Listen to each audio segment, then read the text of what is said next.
Good evening. Hashtag my global family. This is Dre Abeita, coyote walking in this world and real life, a Sleto Public superhero. Also proud two-spirit indigenous warrior with roots from Acoma, Laguna, and the Philippines family. And I am here with my amazing global family of superheroes. You know that I'm building a global network that's going to transform the world. Now, my sisters, tonight we have a very special edition family. My amazing sister Neritza is joining our team because she is a revolutionary. Although she's been working in K-12 and basically conquering the world with her family as well. So, Rija, do you want to start us off with introductions tonight, my friend? Hi, good to see you and welcome, Neritza. I'm glad that you guys are over there. And I hope we are going to have a blast for this special edition with our special guest, special sister, Neritza Diaz. Thank you. And don't forget, family, that was our amazing sister, Dr. Rijasoa Andriamanana, former Minister of Education for the entire country of Madagascar. Also, I believe, is it associate? Associate professor? Assistant professor, excuse me, family, assistant professor currently. So I cannot tell you how much my family is amazing. So sis, would you like to introduce yourself, Neritza? Because I also have to brag on her as well. But let's go ahead and let her introduce herself first. So my name is Neritza Díaz-Cruz. I'm originally from the island of Puerto Rico. I am currently a K-12 teacher in the state of Arizona. Woohoo! And also, family, a newly minted Fulbright scholar. She's going to be telling us more about her amazing adventures slated for this summer.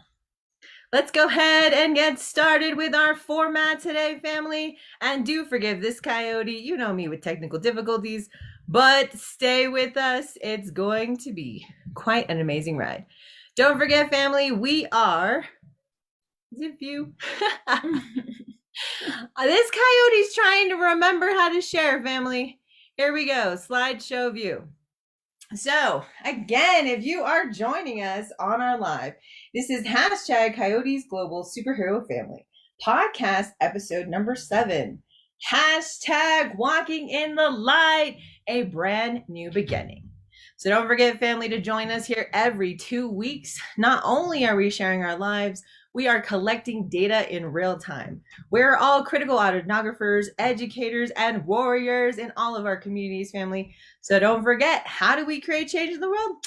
It starts every single day. Today's special theme, Walking in the Light, a brand new beginning, is going to be highlighting what we are going to be reflecting on our current year, our survival during COVID, but always with hope in mind, family. We're going to be talking about our hopes and dreams for the future for our brand new beginning. As always, we are using this coyote's original critical race indigenous-based theory, Walking as Coyote, where we are calling on ordinary people to step up and become extraordinary during times of need. And if COVID is not a time of need, family, then this coyote does not know what it is. So we're going to be using 2 tenets to guide us our discussion and conversation tonight.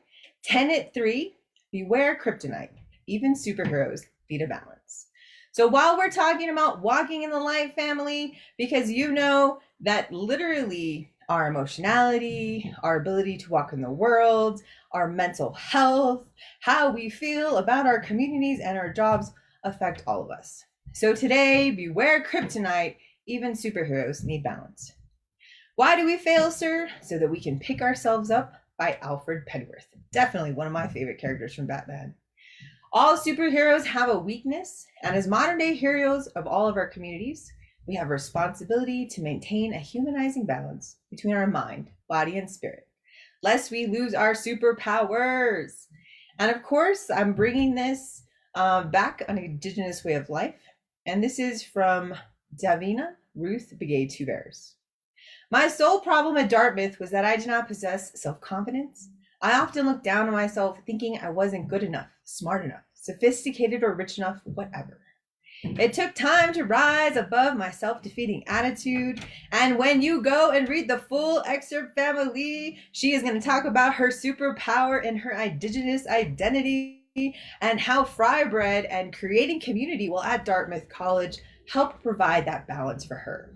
So today, family, my family of superheroes is going to be talking about how they have a healthy balance between their minds, bodies, and spirits. Our next tenet, family, as we talk about walking in the light, is tenet 5, the thin line between hero and villain. Dr. Octopus, one of our very famous supervillains from our beloved Spider-Man, intelligence is a privilege and it needs to be used for the greater good of people. As superheroes, we must hold ourselves to a higher standard than mere mortals. Therefore, we abide by a moral superhero code, as we understand the thin line between hero and villain. We are dedicated to living by a code that guides our actions as we engage in battle. Each moral code is unique and based on the lived experiences of each hero, but always includes the formation of critical consciousness development and the promotion of humanizing action. Furthermore, we pledge to protect and defend our communities, mindful of the moral line between hero and villain. And the quote we have, family, Haskell, Carlisle, Chemawa, and other Indian schools maintain cemeteries to bury the many children who succumbed to sickness and disease. Between 1885 and 1930, 100 Indian students were buried in Haskell Cemetery alone. The youngest student interred in the cemetery was 6 and 7 years of age. And this is coming from one of my favorite collections, Indian Boarding Schools, by Brenda Child's family. And it talks about how Indian boarding schools were meant to lift up our people, but yet we are still discovering their bodies and clamoring for them to be returned home. So once again, family, as we struggle to always walk in the light, we straddle the line between hero and villain. Our first segment is our hashtag superhero check-in. Each one of our amazing superheroes is going to go through their hashtag battle of the week and hashtag superhero moment. So dear family, we are basically going to be talking about our highs and lows. And I believe at this time, dear sister Rija, you're going to go ahead and start us off. Aren't you going to listen to our guest first? No? All right, let's go ahead and put her in the hot seat right away. I was hoping that you would lead us off so that I would know how this works, but I guess you know what? It's like when you're learning how to swim. Like, I don't know about you, but I remember one of the first times. So in Puerto Rico, an island, of course, you need to know how to swim. So I remember being thrown like that into the water, and then you had to learn how to swim. We just pushed her in, family. Like, deep end. Just basically just went like boop. So I guess my school semester was done exactly a week ago.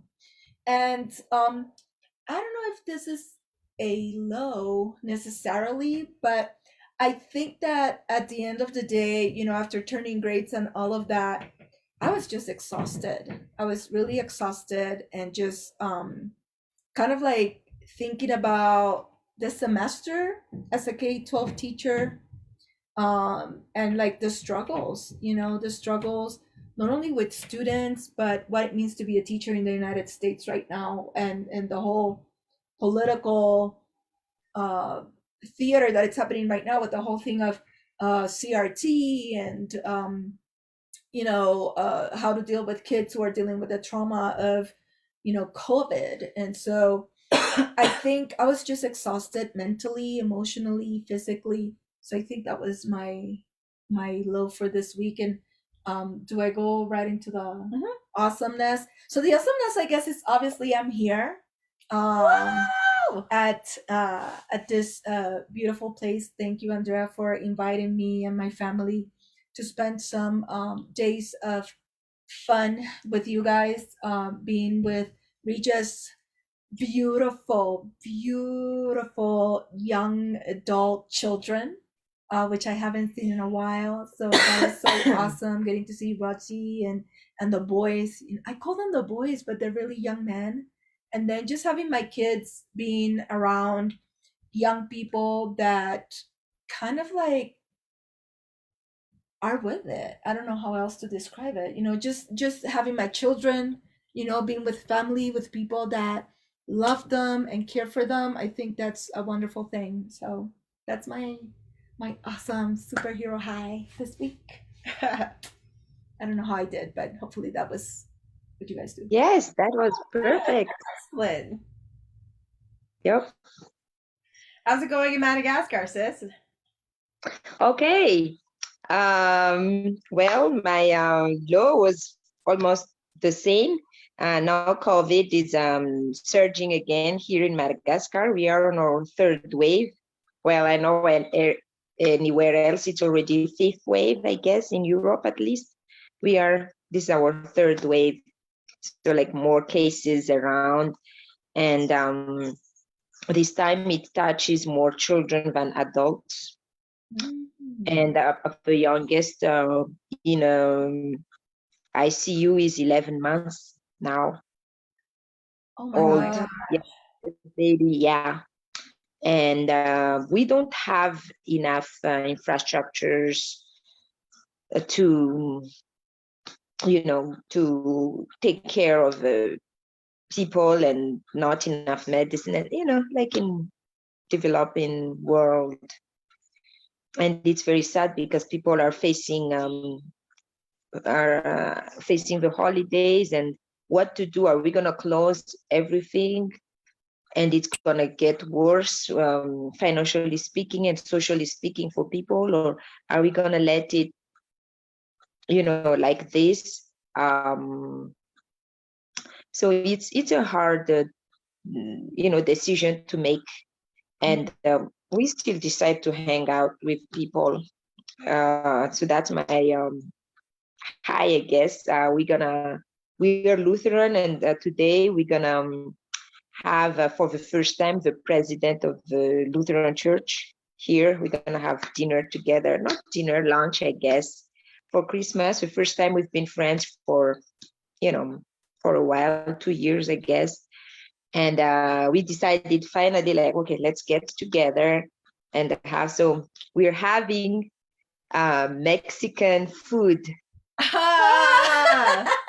Wow. Yes. Who's cooking? So, me, Kikau, and Ruju, we are preparing. So we're gonna have taco. I know it's not a big deal for you guys, but it's I love huge it. for I us. love it. Yeah. Yes, it's huge Mexico for us. So and in Madagascar. yes, we're gonna have taco, and I made a gingerbread cake last night. Okay.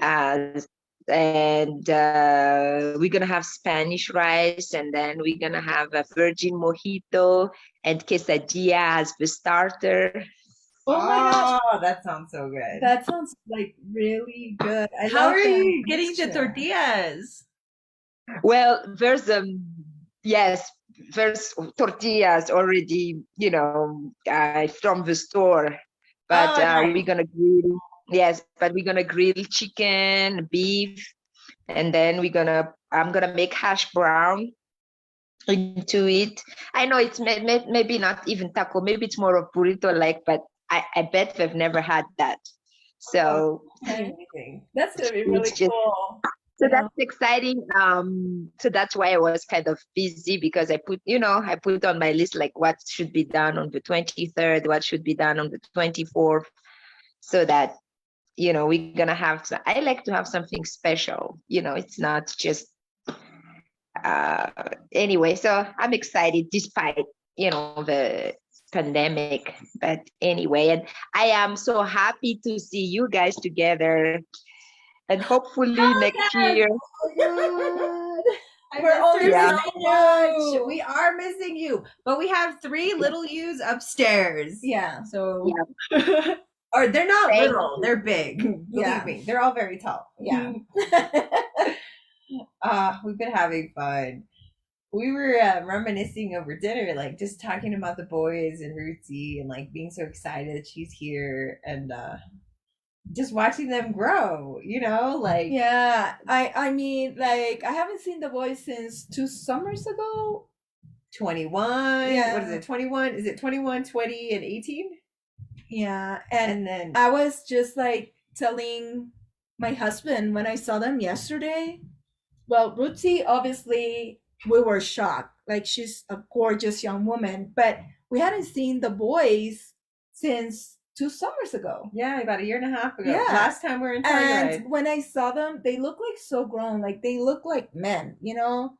Like, I don't know. Mustaches and I their know. facial hair. Well, the thing too is that Rendra looked like still like a high school, like just recent high school graduate, and now he's like this college man, you know. And I'm like, oh my gosh, he absolutely is. yeah. And they're so sweet, so such amazing. Great job, Mama. Yes, Good job. Mama Bear, Mama Yeah, Tiger. thanks for spending the holiday with them. Otherwise they would be, alone. But I really appreciate this, and they really have a blast over there. I think they enjoy it. Ruthie Oh no, they enjoy love it. it.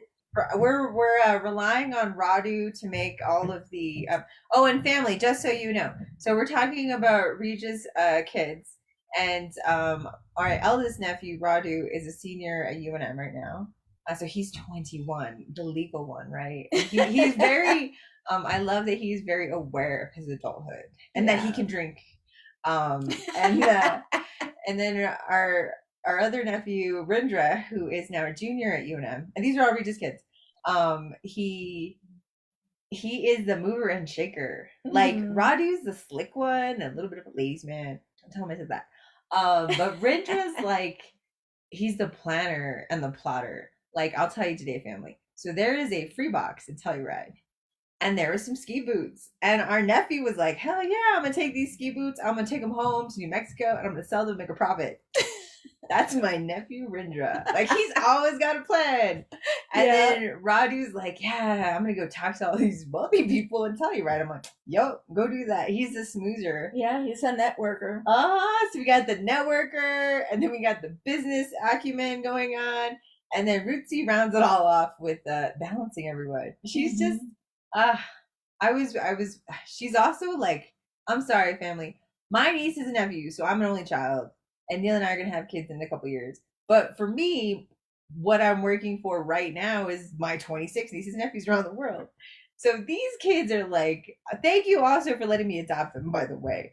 But it's been it's so much fun seeing the world through them. I mean, that's why I think we're grounded. Is because although you guys have your kids you're working for every day, you share them with me. Thank you for that. I guess that's my high, family. My high is that I'm hanging out with my family. I am in Telluride. And yes, Can you talk about Neritza and Elias as well? Say something about Neritza and Elias. I'm sorry, family. My other amazing niece and nephew. So don't even get me started. But my niece just started as a freshman at ASU, and she is already kicking ass, family. So I go through. I'm the critical one who's like the crazy auntie uncle. So every time the poor kids see me, I go through the ringer. So I'm like, what are you getting your degree in? What jobs can you get with that? How much pay? Do you know how many hundreds of people you're going to be applying with for that one job? So my brilliant niece, right?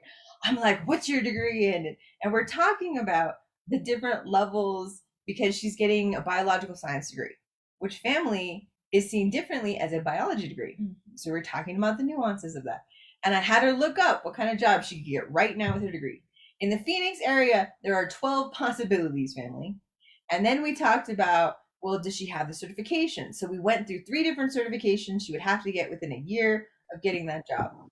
And then we went through this whole conversation. So my brilliant niece, sometimes my students, as I have 12 years of teaching experience, both in higher education and K-12, would probably be turned off by now and be like, why is my teacher making me think about my future?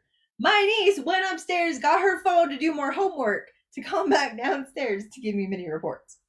So I'm just saying, family, not only is my niece going to graduate with top marks in her biological science degrees, but she is plotting a future in law school, environmental law, family. So watch out for my baby girl, Neritza. Don't even get me started on Elias. Okay, so my Elias over here, he's my doctor. My money is on this kid. I'm just saying. But he has a critical eye on this world. I'm just saying, family, I got 26 nieces and nephews with parents like this.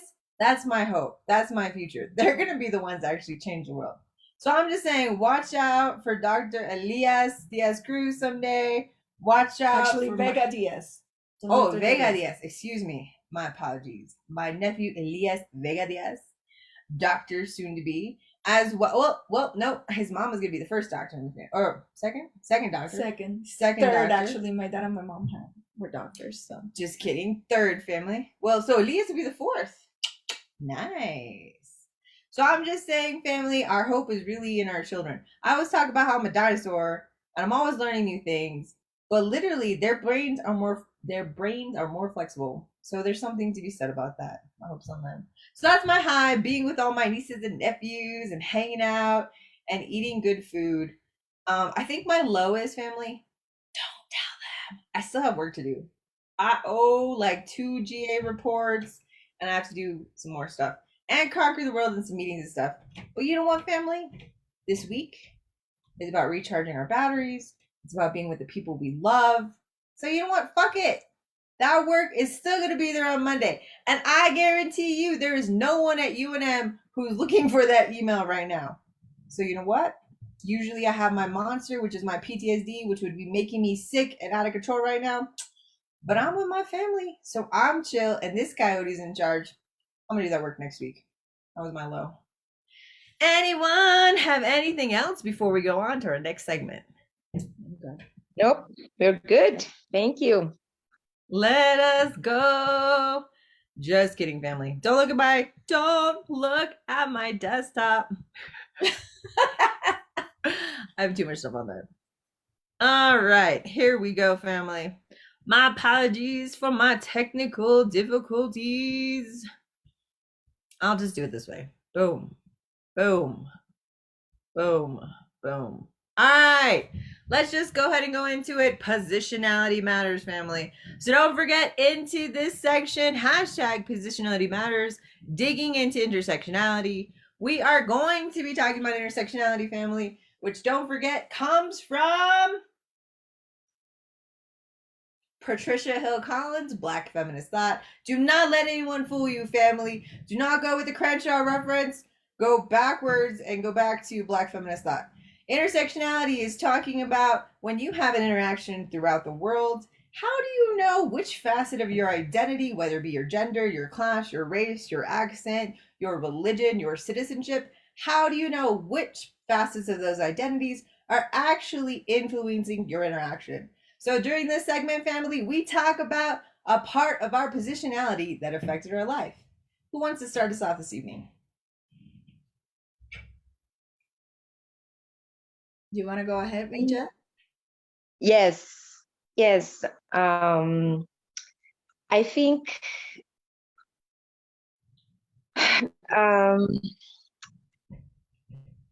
what we lived and who we are really influence our life and people's perceptions on us. Like, for example, now that Ruti left, people changed the view of us, right? Because they really thought that we were kicked out of the US and I was fired as the minister, and then we are done. Like, we are fucked up. But I'm sorry. I just have to be like, fuck you guys for thinking that about my sister, first of all, because she's goddamn badass and she's just too good for just a whole lot of shit. I'm just saying. Sorry, sis. I love you. yes. And for example, Ruti's friends from her classmates, I mean, not her friends, from her school, removed her from her group and think that it's her fault that no one in her cohort left the country. You know, they couldn't, they follow. Yes, her for things that they have no control over because they're somewhat related to the United States. No, they're not related. It's just how come they really thought that we are already used our opportunities, right? Like We went to the US and then we came back, and then they thought that we're going to be stuck here forever. And no one believed that it was our choice to go back. And Ruthie, we are so simple. I walk in the street and suddenly my kid left. And usually people go to Africa or Europe.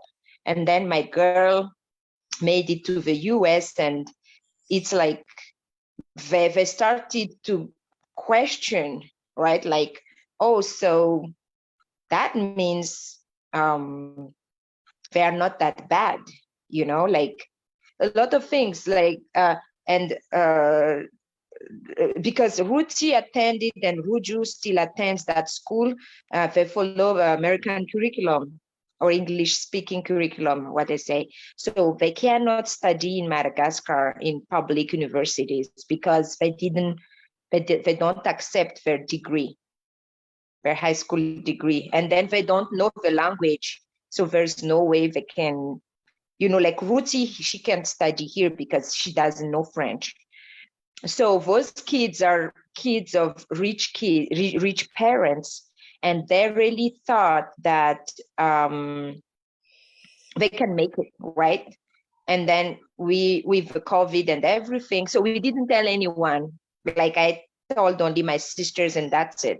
So it was a huge surprise, because when I teach to Mazanga, my hometown, I just go by tuk-tuk, I walk to work, and then I looked like broke, and yes, and no one thinks that they think that our future is like there, right?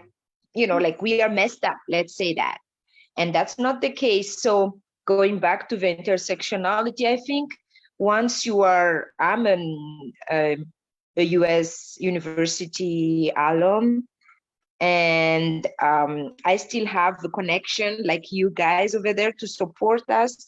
By the way, I couldn't make it this far if I didn't have a good network, right? And a good support like you guys. Imagine Radu and Rinja and Ruchi didn't have people in the US to spend the holiday with, and that would be another stressful thing. So I guess being an educator, a US university alum, all of those help me to stand tall and to move forward. Woohoo! Hell yeah, sis. Oh, that makes me so angry. I'm so mad at people. You know what? Like, I don't know, but it's that we talk about all the time, and when we talk about things, sometimes, I find that interesting that you said that you didn't tell anybody, like only your closest family members.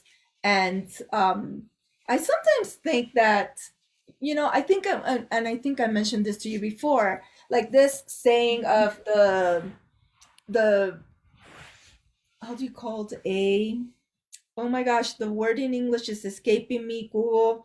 It's like when you have a pot full of crabs, like in my country, they say, que es una olla de bueyes, right? Like none of them come out, because as soon as a crab tries to climb out, the other crabs are pulling them down. You know what I mean?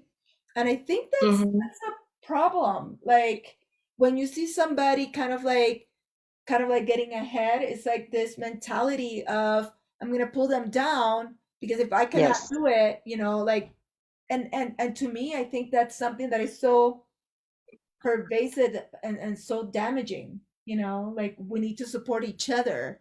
Like maybe if you make it to the US and I am your friend, maybe you eventually will be able to help me, too, with me having that connection. You know what I mean? But instead we think about, or this thought about, well, she made it, so it's her fault that I didn't make it. Instead of being happy and rooting for her because we're from the same place, we went to the same school. And to me, that is something that it's always like really puzzling to me. But I guess it's that mentality. Yes, I want to add a little thing, a short thing, because I told you, like, they planned to kill me. Wait, what? So No, to kill me. When did you? Yes. I don't remember that conversation. Yes, when I was because I did not deserve to be the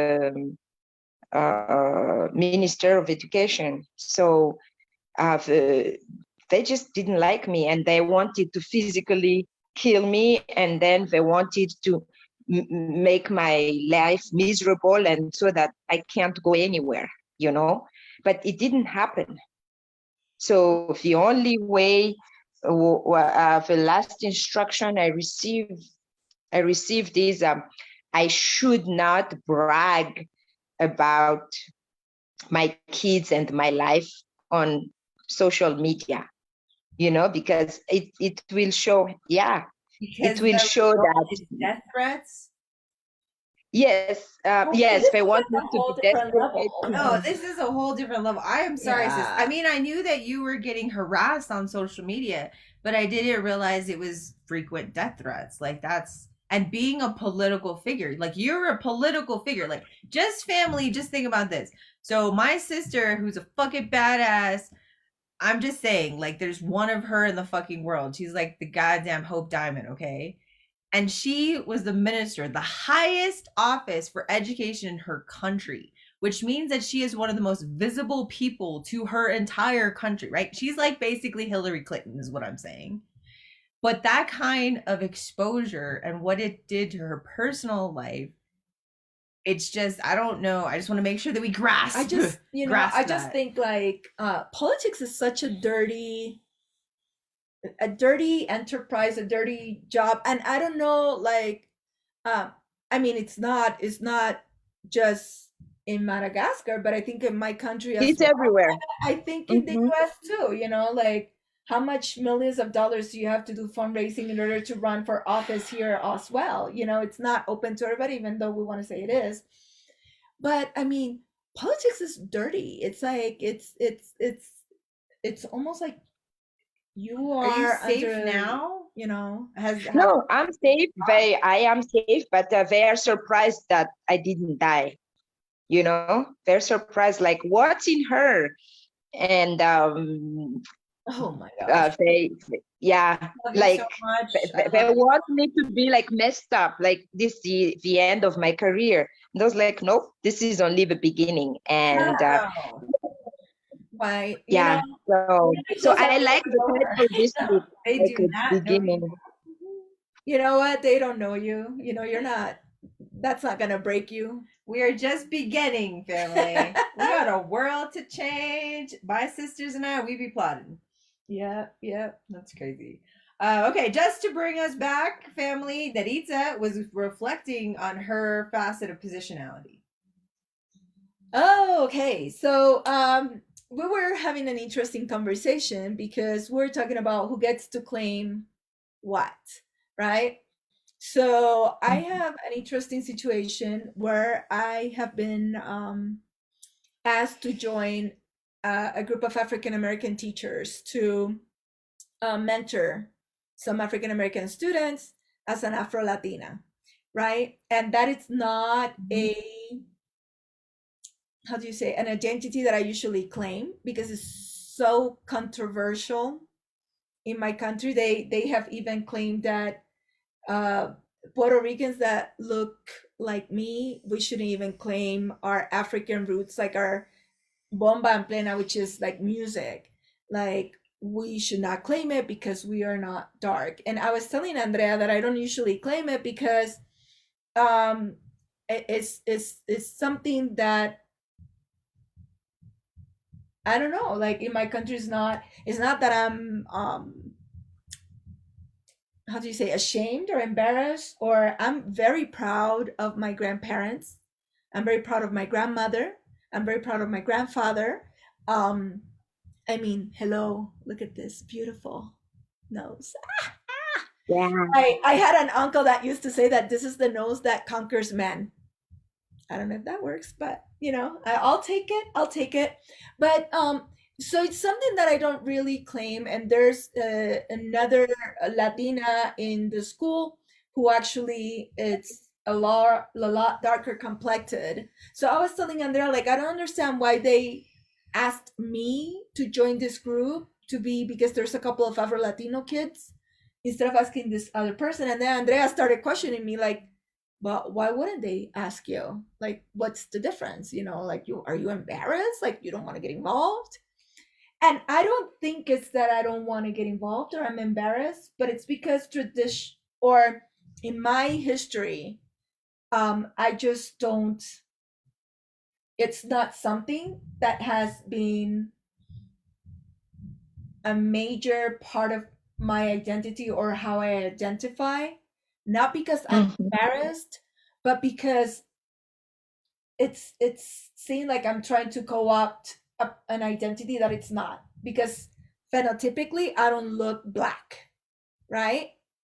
I I don't have the features that would say that that person is black, although my family and my grandparents and beautiful aunties and uncles and cousins are dark skinned, but I don't, you know what I mean? So It's like really close too. So like her grandparents are phenotypically in America would be seen as black. yeah, Like she has her family members are very and black. cousins. I have cousins who are black, you know, and but when people look at me, it's like, you know, especially, you know, now with the masks is super interesting because it even covers this. So you only see this part, right?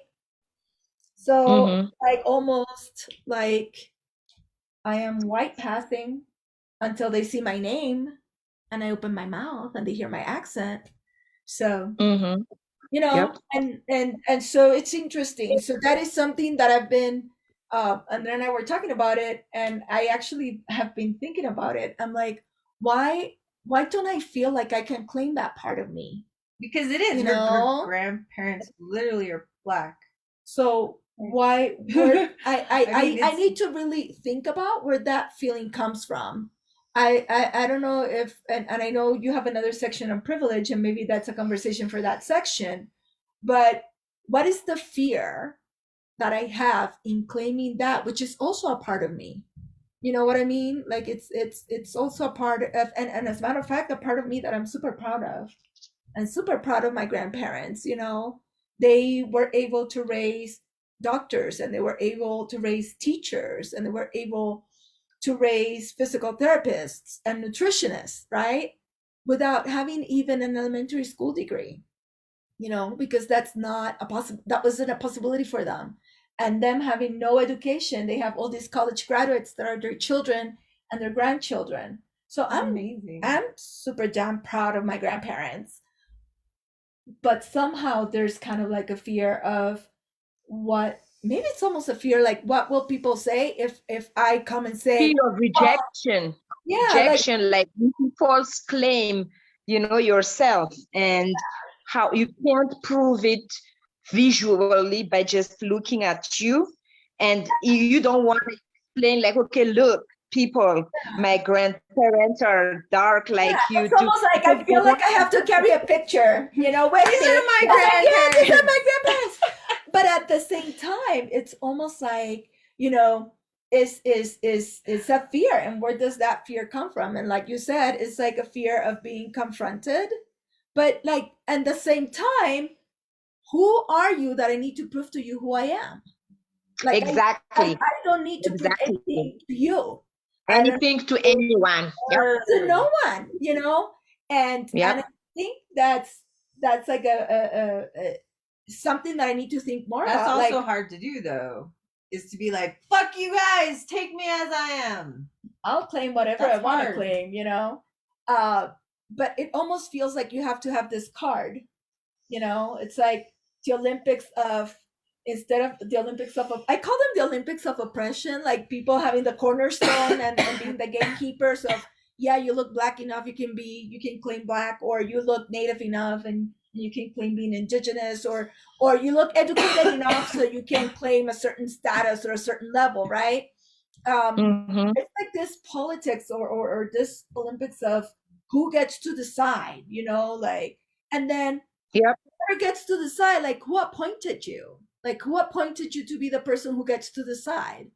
And so I think it's wonderful, like this podcast and having these conversations, because it's like breaking that system, right? Like breaking that whole gatekeeping system of, well, I am blah, blah, blah, I can tell you who you are. Well, no, you don't get to tell me who I am. And maybe I that is something that's And the other side too is very protective. I think the African American group is very protective of who can be there or who can join them. And if they let you in, I think that's huge, because even as Africans, sometimes they don't let us, in there. I was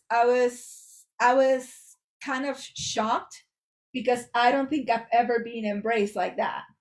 Like, come and join us. Like, I mean, I have wonderful people who I love who are African American, but I've never been kind of like told, and I'm gonna be honest, and this is gonna be a little bit I'm not gonna even apologize, but I feel like I have been embraced by my African American colleagues even more so than my Mexican colleagues. So that it's another thing to think That's about. interesting. So it's very interesting, right? So so those are other types of politics, because I'm not Mexican, right? So I am not part of the Mexican clique in my school, but the African American teachers have taken me under their wing. So it's interesting. Well, you're both on the borderlands. I mean, Rija, you're Black, but you're African. You're in the Latino crowd, but you're Puerto Rican. You know what I mean? Like Blackness defined within American context, Latino-ness with, or It's Hispanic, a Latino. It's like we have an old construct, and you were grouped with these people, but it's the definitions or our identities are very you're in and you're not. They're super protected, like it's almost like it's very protective of who I allow into my group. And I'm gonna tell you, even being Puerto Rican, like I remember I've only been to one meeting of the Puerto Rican Studies Association. Only one. Oh my gosh. But she also met a badass. Can you please tell them? Who? Your mentor. Oh, okay. Okay, but he's not Puerto Rican. He's a Chicano. But I met him in AESA. I meant the lady. Okay. So yeah, I must talk. Sonia Nieto is the bomb. I must say, she is the bomb. She's a Puerto Rican woman, and I fangirl about her all the time. But I went to the Puerto Rican Studies Association, and it was kind of weird because I'm not from the traditionally Puerto Rican centers in the United States. So I went with my little research paper from the Southwest talking about Puerto Rican communities in the Southwest. And it was kind of like, I did not receive the support, or I was not embraced. Like my expectation was not met. So to me, it was really shocking. And so so that's interesting. So belonging to a group and not belonging, it's something that it's an interesting thing. So positionality, it's a heck of a thing. Okay, Ghosties, Andrea. Your turn. Well, okay, I want to come back to positionality as two-spiritedness, but I have to go back to Neritza's comment about the whole Puerto Rican Blackness thing. And the reason Coyote had to stick my fucking nose in it, because that's what I do, family. I love all my friends, and I asked them, literally asked Neritza, I'm like, do you want critical Dre or you want fluffy Dre? And she's like, give me a combination of the two. But like that's also, being one of my friends is hard and awesome, but it's also difficult because I'll push your buttons, especially if my nose sniffs something out. So the reason I kind of pushed her on this idea is because I felt that way about my Filipino part.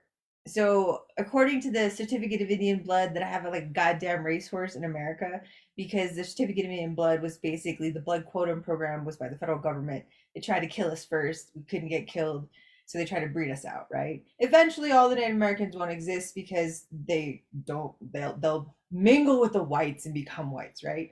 So I have a goddamn card that says how much percentage of Indian blood I am, right? So I am on my card 5/8, but that is because I can only claim one tribe, Isleta. But I also have a grandparent from the Pueblo of Laguna and the Pueblo of Acoma. So I'm 1/8 of each of those tribes. So technically I'm 7/8 Native American, can only claim 5/8 of it because again, they're trying to breed us out. So are they gonna let you combine how much Native American you are? Of course not. You can be 8 different tribes, 1/8 each, but not be considered Native American under the US government. So I am 7/8 Native American, and I have a Filipino grandmother who is Filipino and Isleta. So I'm 1/8 Filipino. But I've never claimed Filipino-ness until like a year and a half ago. And I met this cat, Zeus Leonardo, and he's Filipino. And problematic, but good author, just issues in real life. That has nothing to do with academia family. But I admire his work greatly, and he's a fucking badass Filipino academic. And I was like, fucking hey, I'm Filipino too. Why the hell am I hiding my Filipino-ness? But it goes back to fucking blood quantum. I can't really in Native American culture, Native Americanness, because I already look like a goddamn white person family. I know, I'm perfectly aware I look like a white person. But for me to be like, okay, I'm also Filipino, felt like I was putting myself at risk because I already don't look indigenous enough. So I have started claiming my Filipino-ness. You guys have seen me add it at the end of my tag, right? So I go through my thing and I say two-spirited warrior with roots from Laguna, Acoma, and the Philippines. I added the Philippines, but I had to think about it, and I had to do a lot of work about why I didn't want to claim it, but it went back to blood quantum. So when Coyote was hearing you talk about privilege and whiteness, I wanted to dig deeper because that struck something with me that it took me forever to claim a part of my Filipino-ness because it was a threat to my native identity. So yeah, that's what happened. So that was a positionality. But my thing for this week was two-spiritedness. And it goes off a conversation from yesterday.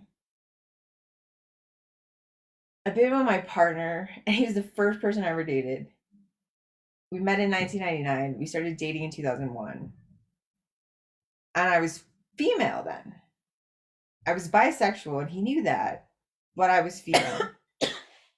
And Male Dre came out this year, full force, but I've been thinking about it for a year and a half.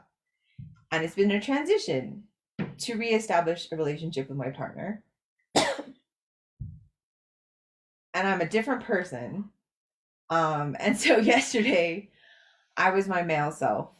And Neritza's amazing partner was like, I've never met Male Dre. And I shook his hand. But I wasn't Male Dre because I was technically at home with my partner. And there's an in-between space with my gender identity then. Because I look as Male Dre, but I'm not actually Male Dre then. I'm female Dre because my partner's not actually comfortable in the personal space with Male Dre. And that's fine. And that actually is very important because he acknowledges male me as a completely different person, which is important to me because he recognizes my true selves. But it's difficult because that person is a stranger that does not have the automatic privilege of space or access to his person because he is female Dre's mate. And he just met Male Dre. So when I'm home with him and I'm in my male clothes, I'm 30% male and 70% female, because I have to ease him into it. And I have to ease myself into it. And I'm recognizing that I have spaces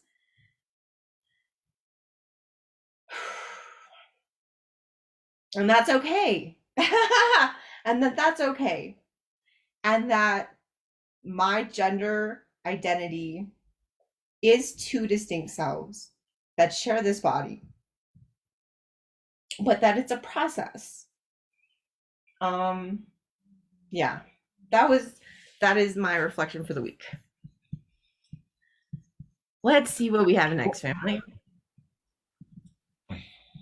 Our next segment for this week is hashtag privilege saves. The lived experiences of educational warriors matter. Who's going to start us off now?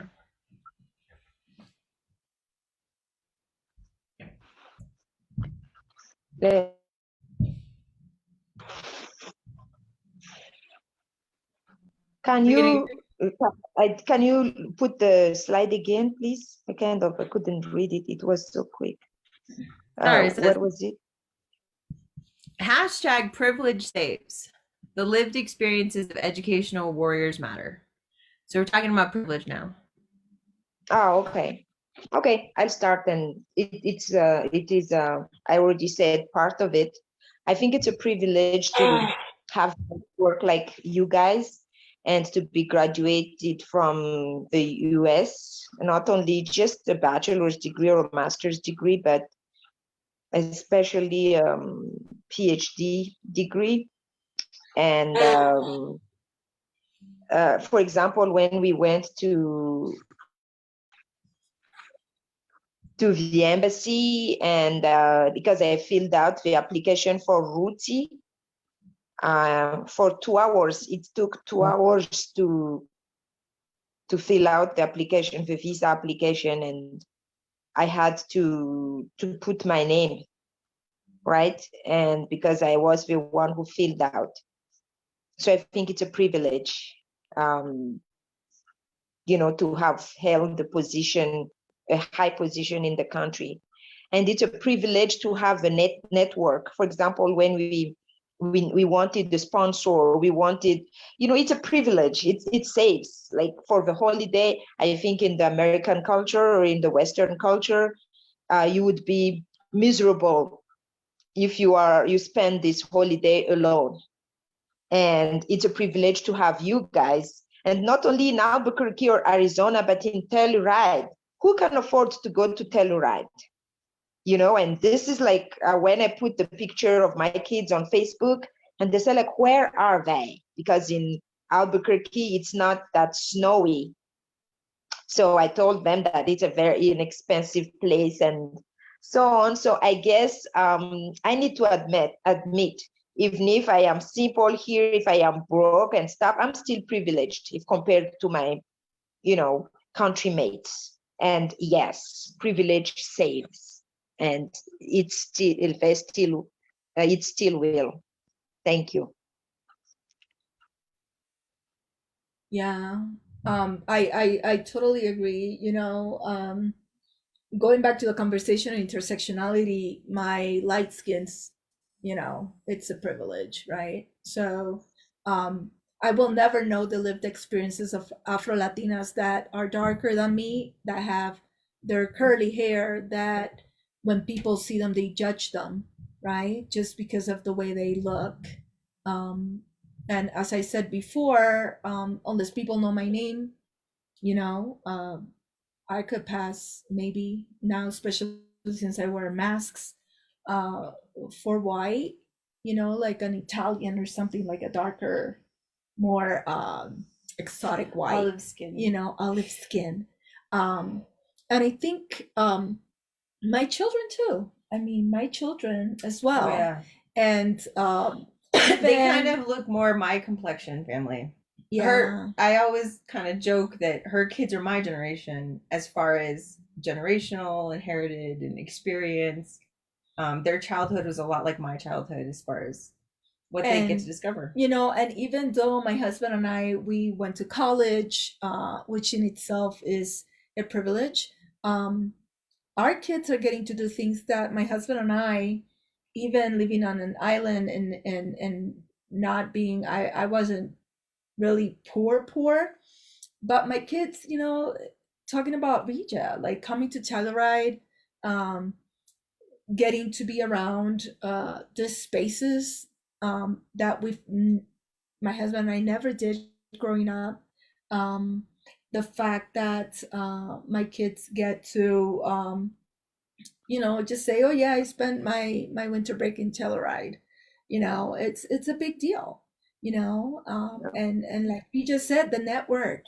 You know, the networking, the friendships that you make along the way. You know, kind of like help, and I think it builds up right from generation to generation. Our children are going to have experiences that we never got to do, and so for it's a privilege in itself as a parent to be able to give your kids experiences that you never had growing up. And that's also part Yeah, and of that privilege, you know? last year, right, when Drinja said that they were the only black in Telluride, but I don't know this year. We I said like, saw okay, one 3 of them. gentleman today. I said hello to him. We saw a gentleman today. One. Oh, One. so 4 of them in Telluride. Yeah, like we walked the whole town. Like we walked the whole town literally and only one. So I think, you know, and then you see people like me, but they're usually in the kitchens. Right? So I was telling we went to have breakfast and There was another one, another black this gentleman. evening. Black This gentleman on evening. the way back. Yeah. He had a very nice coat. Yeah. So we went to this place called the Butcher and the Baker to have breakfast, and they had, you know, like rock music, English rock music or whatever. And I stood up to go to the restroom, and guess what? As I go into the restroom, what am I listening to? Cristian Castro on the radio in Spanish, right? So from the kitchens, you hear the Spanish music, but when you are in the dining, the seating area, that's all English music and very, very white spaces because not even the servers are Latino. So the Latinos are basically in the kitchens. But Tell them about the flower incident. oh, so we're walking around the town, and this woman came out of the store. It's like a flower shop, and she has two roses, and they're they're dying. You know, like they're how do you say They're that word in wilted. English? They're They're wilted, wilted. right? I don't know. Some English words are escaping to me tonight, but they're wilted, and she tells us, "Hey, would you like to take this home?" And I looked at Dre and I'm all like, no. And she said, no, thank you. And I told Andrea it was easier to give them to us than to throw them in the trash can, you know, because she didn't have a trash can available. So she says, hey, you want them? It's like, no, I'm not going to keep your trash. They were half dead, family. She was giving us 2 dead roses. And I was like, no, thank you. It was very weird. It was weird. Very weird because there were people we walked passed. we walked past, we thought about it, and then we walked back, and then we started talking about it after we had cleared. I gotta be honest, I was waiting to clear distance for her to hear us. Because other people passed by and she didn't offer the flowers to them. But she saw us and automatically, okay, you guys, you want this? And like, it was a Puerto Rican and male Dre. Yeah. So I'm like, no, we don't want them. We don't want your flowers. But no, I think I love you so much. So, but I really think that privilege it's incredibly it can definitely save lives, but I think privilege that is shared, I think more than that, you know, because it's not enough. I think it's not enough to just have the privilege, but also to help your family, your community gain access. And I think having Dre as a friend has opened a lot of doors for my family. You know, having Rija as my friend has opened doors as well. I mean, I think it's in solidarity. I think the biggest privilege is family. The biggest privilege is solidarity, right? The biggest privilege is being is humanizing others, is humanizing our spaces, and I think that's the biggest privilege, to be conscious enough or aware enough to understand that it's not enough just to have it, but to share it with those who we love. So that's a huge one. Okay, your privilege, sister. Let me think. It goes back to class. For the record, family, this is a free family vacation because our aunties love us so much and they own this property. So, for the record, we are not paying for this. And that is privilege as well, right? It goes back to collectivism. It's not what you have access to, it's what your family has access to. Thank you, auntie, so much. We love you so much. And it goes back to class. And I can think of every facet of my identity. I gave a presentation for a group recently, and it was related to one of my ancestors, and we were talking about how he had changed policy and how he had been well educated and how they literally had lent the federal government over $18,000 during the Civil War. Do you know how much privilege that is, family, for a Native American on the res family to lend the federal government $1,800 for the Civil War? I'm just saying that's ridiculous. He was the scion of a very wealthy family. I talk about my own privilege being a second generation college graduate. My mama bear has PhD coursework. My mama tiger has her master's. They've all been educational revolutionaries. My grandmother made sure every one of her kids went to college and has a higher degree. They all have at least a master's degree. Every one of my grandmother's kids has a degree. I was told as a small child that I was going to go to college and be a doctor. Like, it was an expectation. But I always point out it takes millions of dollars to make one Dre Abeita.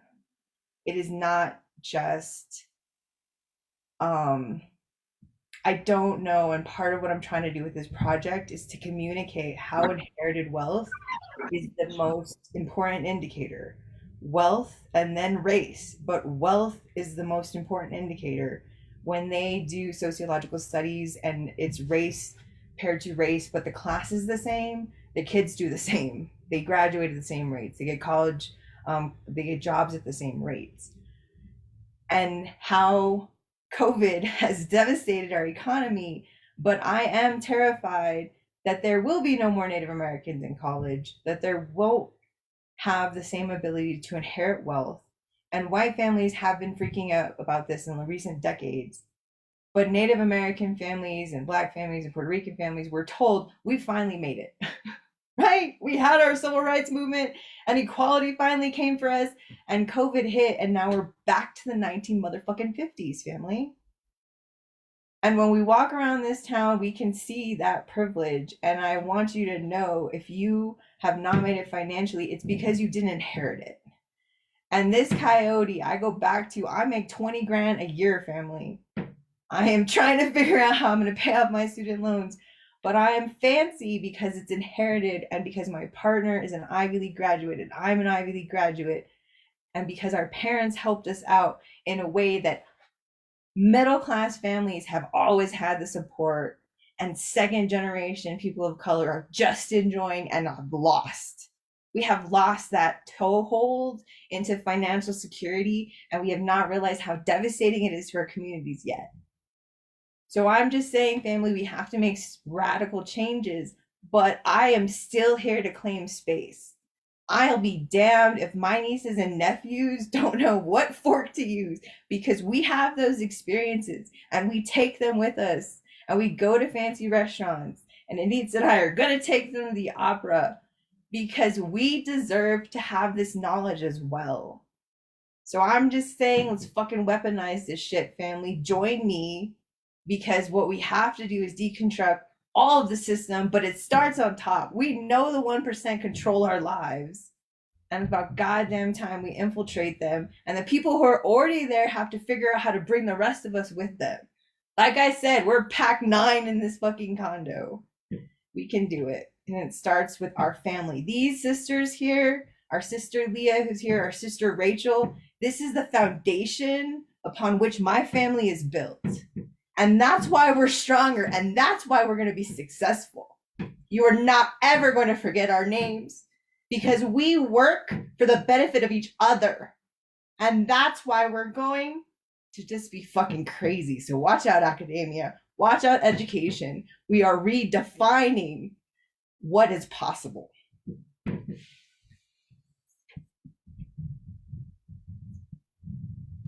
Amen to that. The next segment, family, is hashtag whiteness. Hashtag Dear White Family, loving critical reflections from your friendly neighborhood and global superhero coyote family. So, dear family, in this segment, each of us talks directly to our white family in the hopes that you will learn from our critical reflections and experiences, and we have a takeaway for you at the end. Okay, dear white family, thank you for waking up our pride, because it seems like I am in another CRT class today to hear what my sis Drea said about privilege and stuff. I'm the kind of person who sometimes forgets. I just live like that. But then today it was wake up call again. And because what here in Madagascar, we have the same problem. We were told that we don't work hard enough. You know, we forget, they tell us that yes, that we didn't work hard enough, and that's why we are still in the 99%. And I think there's that if white family sometimes shows us their true image, their true face, and then to me that helps me to wake up my pride and my, like my strength again, because they try to keep the 1% to themselves. And I always try to to fight for that, right? Like, why not? Because biologically speaking and physiologically speaking, the brain is the same, right? And it's just the way you do with it. So we want to partner with you, white family. We are not your opponents. We can share the cake. Thank you. Hey, dear white family. This has been an interesting evening for me. This is my first experience here in the podcast, but I would say that my message to you is, and it's related to what Reed just said, and kind of like what we're talking today. So my thing is space, right? And holding space, and being in this such a white space in Telluride has been an education for me. For my children, obviously, they're starting a lot sooner than I did. But I think, to me, holding space is something that is so important. So a few months ago, I live in a pretty diverse area of Phoenix. It has one of the largest concentrations of African American citizens in the Phoenix area. It also has a lot of Latinos, but there are some pockets in our area who are pretty white, and we just bought a home in a fairly white section of our little corner of Phoenix. And my son runs; he's a runner, and he was out running one afternoon around 5 o'clock, and he came home, and he told me, "Mom, guess what happened to me? And I'm like, what happened? And we look at him, and he looks off, and he says, this old, and I'm going to use his words, this old white man told me, get to running, Beaner. My husband and I were shocked because obviously we told him, well, baby, you know what, we were furious as parents. Second, we were concerned because we're thinking with the history of lynchings of Mexicans in the Southwest, the fact that it was almost dark and this old man feels like he can talk to my son like that, was just running, he's just practicing for cross country, was hurtful. I was scared. But then my husband had this reaction. My husband told him, you know what, Elias, tomorrow we're going to go back to that space. We're going to go back, and I'm going to go with you. And you're going to run every fucking day. And if you have to pass that house every fucking day, you're going to run by that house. Because we have to hold space. We have to make space. Right? So when we talk about solidarity and we talk space, let's think about spaces of solidarity. Where is a space that you have access to that you notice that there are no people of color in that space? How can you help make your white spaces a lot more open and accessible to people of color? Maybe you have friends of color that have never been invited to a certain space that you frequent. Ask a friend, let's go have a drink here. Or how many of you have friends of color, but they have never been to your house? That's the ultimate space, right? Let's hold space for each other. I'll hold space for you, and you will hold space for me. And that's how the revolution starts. Beautiful. Yep, on to you, Sis Drea. Hold on, family, hold on. It's between allergies and being emotional. Okay, before I do my white family, I forgot to do a shout out to my sister Kyla and my sister Carolyn, with whom out family I would not have survived COVID in one piece. They are also part of our amazing team and will be joining us in the future. So I just had to make sure I shouted out to everyone.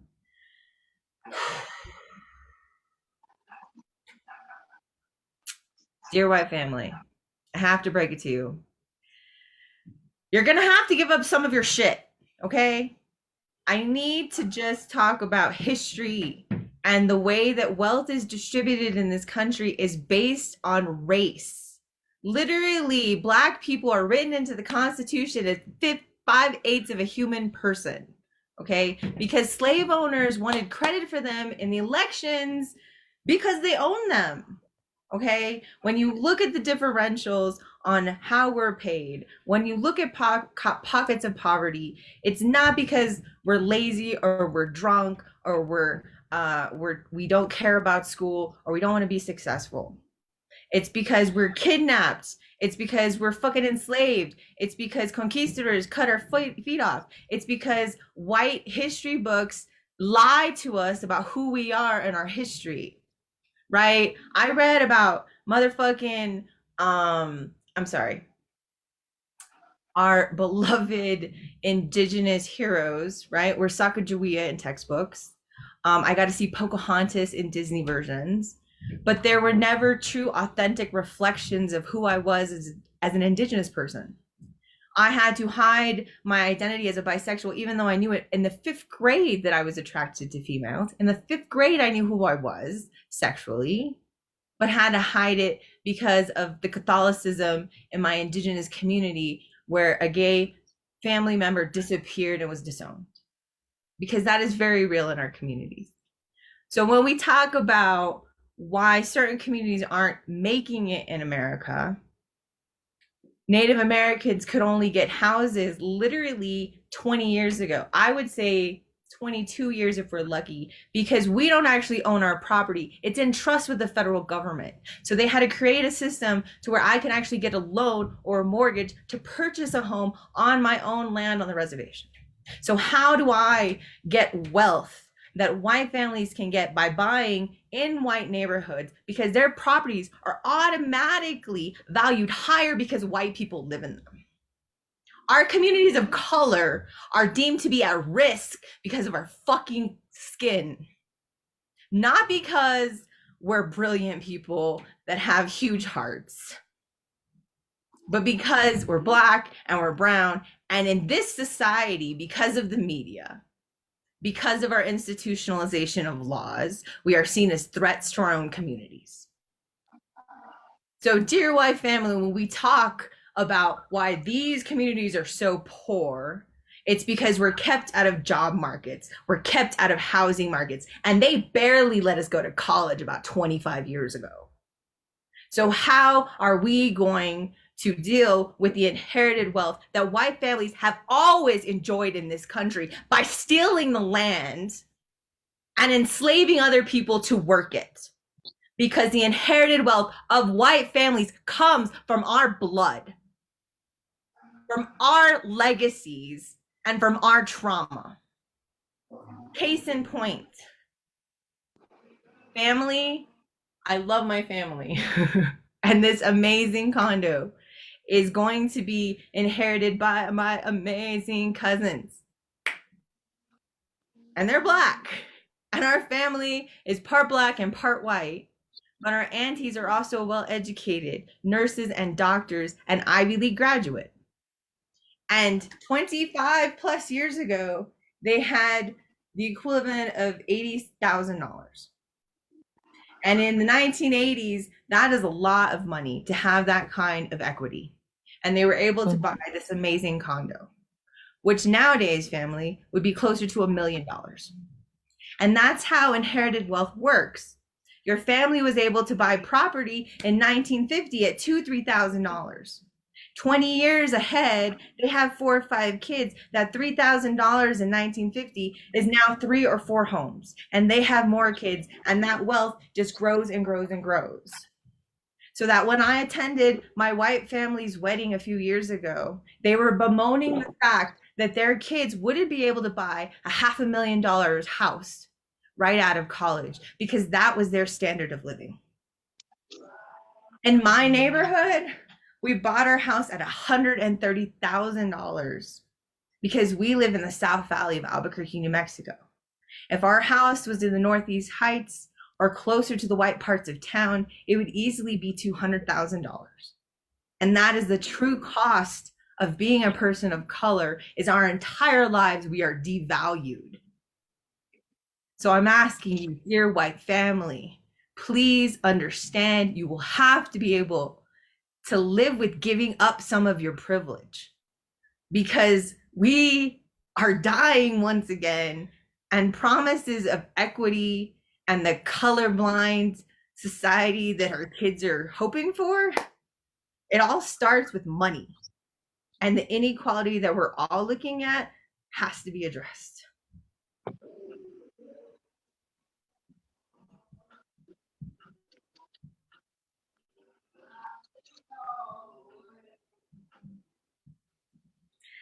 In segment number 5, family, we are reflecting on our 10 and 3, which is keeping our superpowers with a humanizing balance between our mind, bodies, and spirits.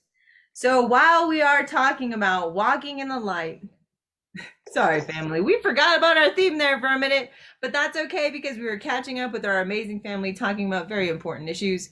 But going back to our theme of walking in the light, talking about a balance between our minds, bodies, and spirits, how are we maintaining them, family? Or are we? I think walking in the light means standing tall despite all the negativities, all the struggles, all the obstacles, all the injustices that we go through day by day. Because I see the light in everything I do, right? I try to look at the bright side, and I feel very much privileged today to be able to hear again what you guys said, because sometimes, since I am, believe it or not, I am privileged in Madagascar. Even speaking this language, I know our security guard outside was listening, is listening, is still listening, like, what is Madame doing, And that's already a privilege. Like, oh, wow, she speaks English like a native, even if I have an accent, but in Madagascar, I speak English fluently. And yes, I can still see light despite of everything. And that's why I like this podcast. And I love you ladies so much. Thank you. Thank you. I think so I told Andrea when she told me the theme is like, I don't know how I'm gonna do it because I am so like every other teacher in the US right now. I feel so beat up. K-12 teacher. I feel so beat up, with the politicization. Although education has always been a political project, but lately Yes. it seems like it's even more so, right? Like the controversies of CRT, the controversies of whether or not masks should be used in schools, just the controversies of dealing with trauma and violence in our schools, giving our students the support that they need, even though teachers not always receive the support that they need. So sometimes I feel almost like I have nothing more to give, right? So sometimes I feel I want to give to my students, but how can I give them if I have nothing left to give, and I still have to keep something in my cup for my own family, right? For the kids that I have in my house. So I think like my home is my sanctuary, right? Is my spot. Once I get home, I don't want to leave. I have my husband, which I don't know if he's gonna see this, but baby, happy anniversary. 21 years. Yay! My children, this right here, just being with Rija, being with Dre, this is how I create that balance, is just trying to connect, just trying to be in you know I think it was Stovall, but one time he was talking about spaces of joy, you know and going back to the whole thing of space. I need to get back into the thinking of spaces. It's like um this this is my space of light, let's call it that. This is me walking in the light. It's being with family, it's recharging, is getting ready for the next semester, and like we just said, just trying to find the good in everything, just trying to find the positive even when everything else is. So I guess, to make a long story short, my family, spending time right here with Dre, talking to Rija, this is how I do it.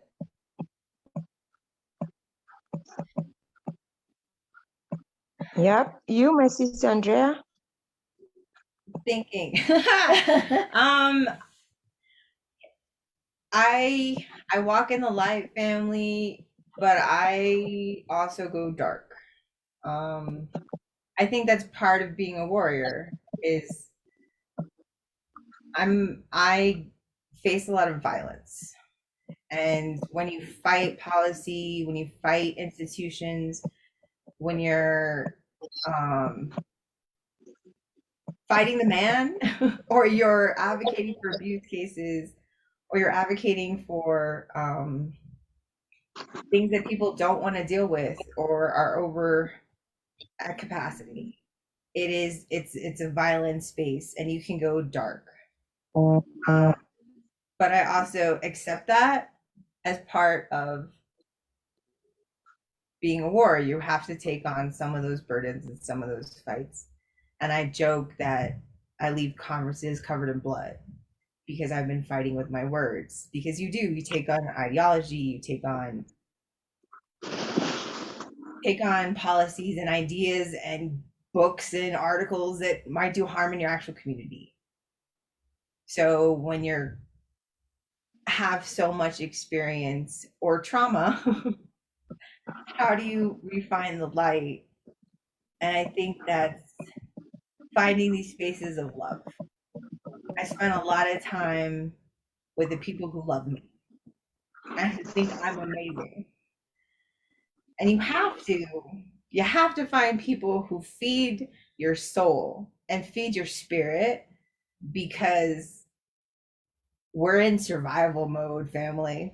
And I always tell my students, the audiences I speak to, because I'm a public figure, blogger with 18,000 followers, leader of the world's largest international student organization, a council member of the most influential education organization. I remind them that we are it. We are all that is coming, and that our children are waiting for us to keep our promises. And that our ancestors didn't go down without a fight. They've always been fighting. It's just our turn.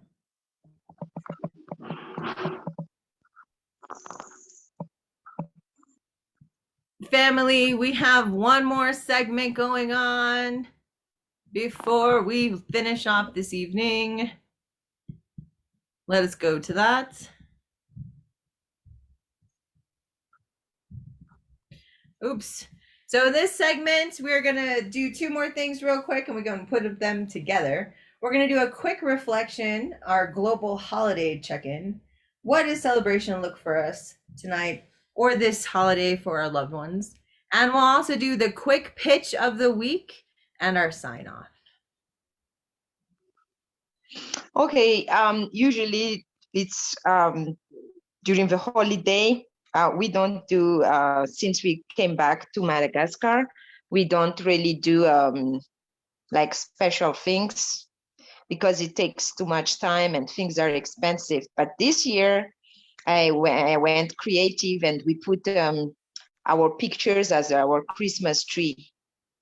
So, and well, we usually don't do gifts. We don't really do gifts. People gave the kids gifts.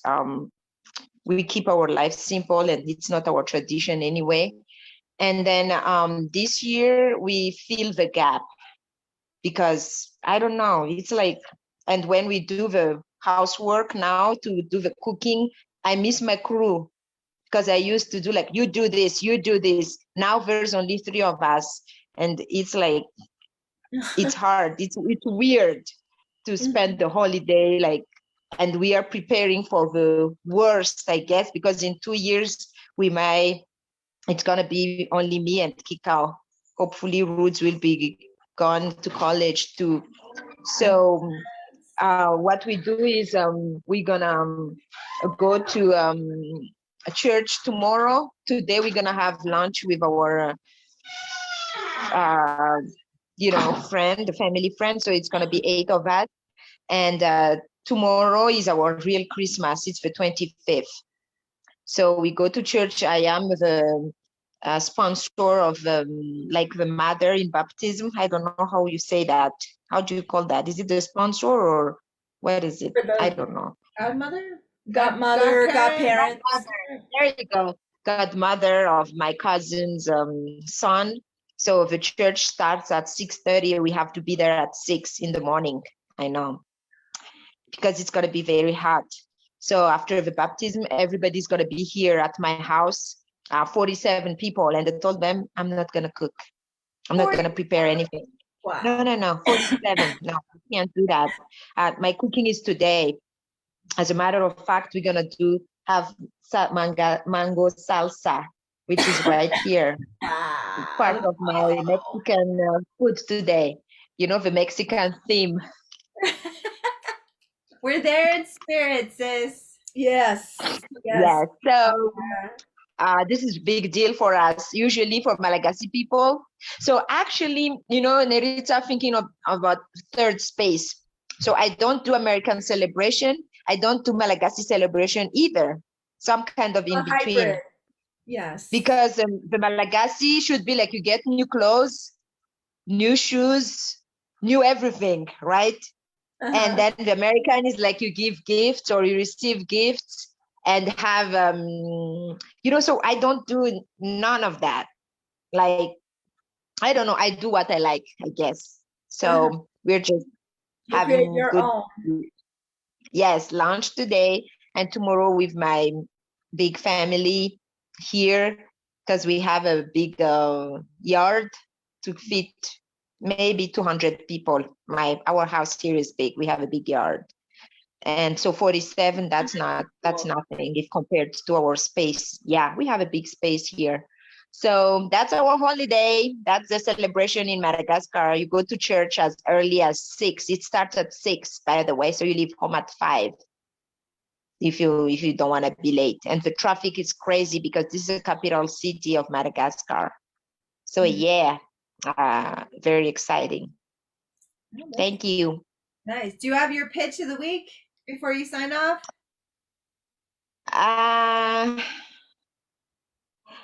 am always thankful for this podcast hosted by my sis Drea, because this is an opportunity for me to practice my English, wake up my critical me, because sometimes I forget, and then to remind the love of in our sisterhood. And I'm glad that the three of us are here present, and hopefully we will be seeing each other next year if I make it to something. So let's see. So happy holidays, people, and I hope you enjoy your stay in Telluride and a new beginning for 2022, and love and peace for three of us. Woohoo! We love you, sis. Have a good Love night. you. Or a good day. Yeah. Okay, no, I want to hear yours. Go ahead. Okay. I'm Just yeah. kidding. I didn't want to keep you. I know you have a lot of cooking to do. Yeah. So Yeah. So mine is different from Rija. So I don't know how many of you are familiar with Puerto Rican culture, but I think we have like the longest Christmases ever in the whole world. So we start right after Thanksgiving and it goes 8 days after Epiphany. So we call it Las Octavitas. So this year we're here with Dre and the family. Usually the biggest celebration is the 24th for us, the Eve, Christmas Eve.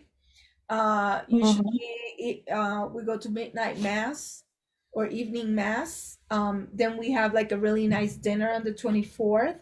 Then on the 25th, you usually open presents and you visit family.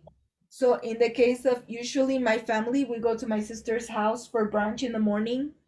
We open presents, and then like the rest of the day is just eating leftovers, taking naps. We don't really do much the actual 25th. It's a day to be at home, go to church again, and so that's how it progresses. Then in Puerto Rico particularly, we celebrate Epiphany. Like that's a huge celebration.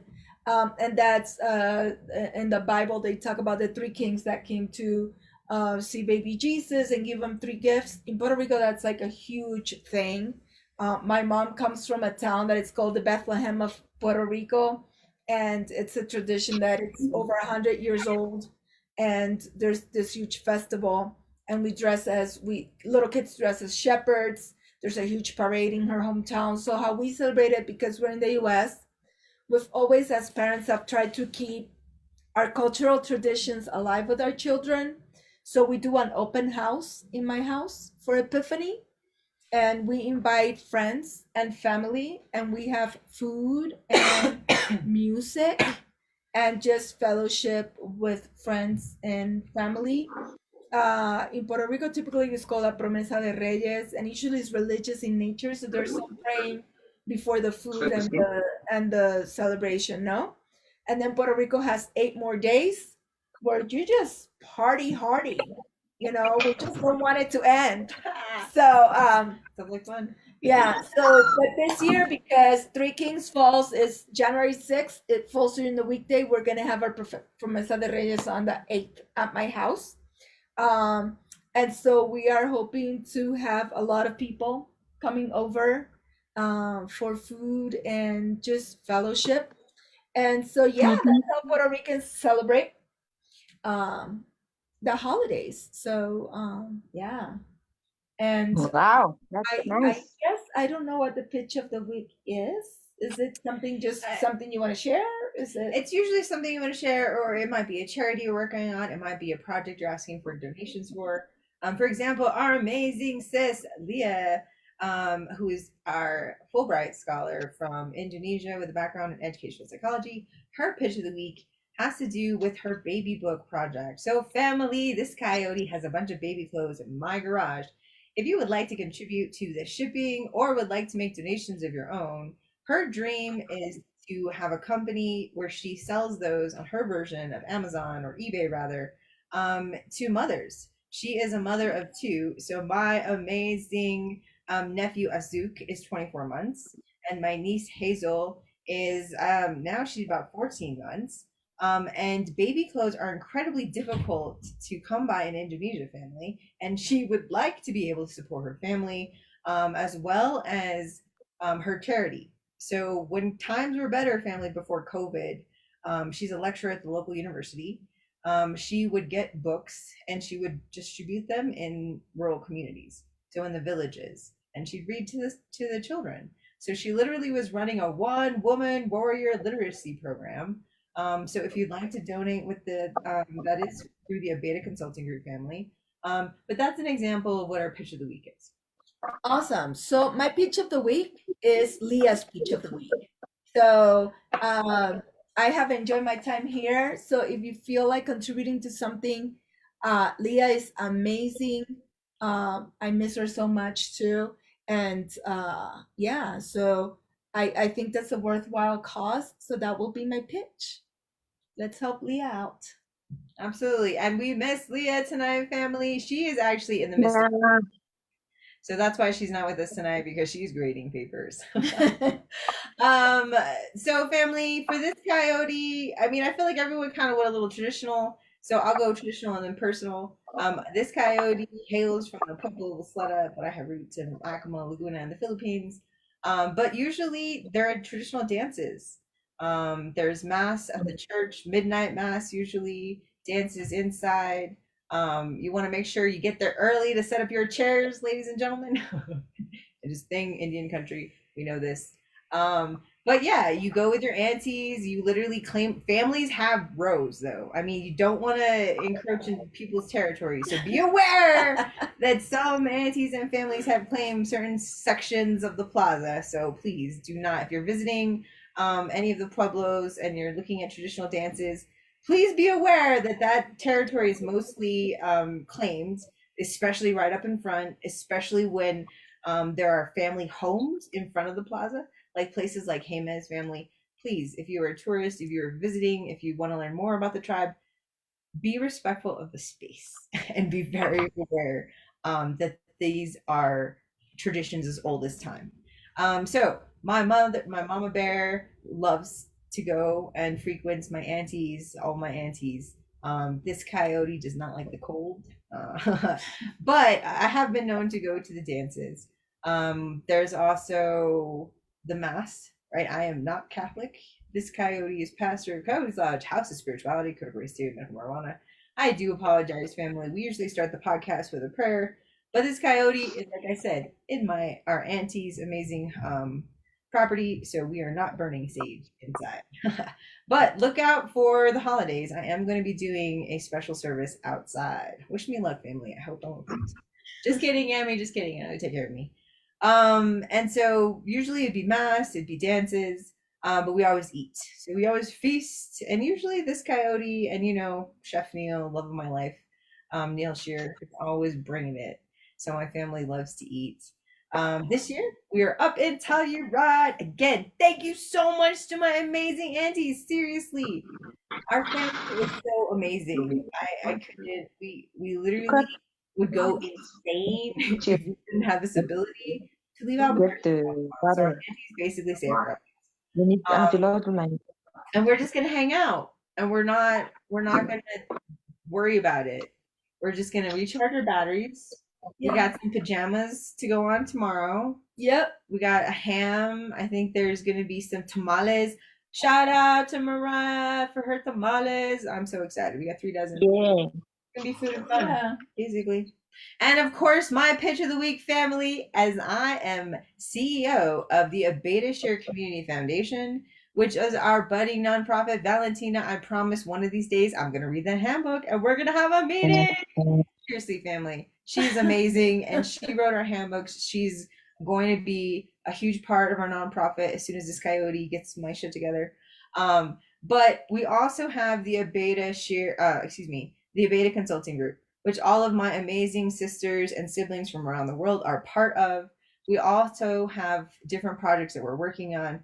This coyote specializes in trauma, healing, and taking on institutions. So don't forget, family, that if everything is not okay right now, it's fucking COVID. So if you need us to lift you up, this coyote and our entire global family is only a direct message, email, or phone call away. Does anyone have something or the last word before we sign off? Thank you, and happy holiday.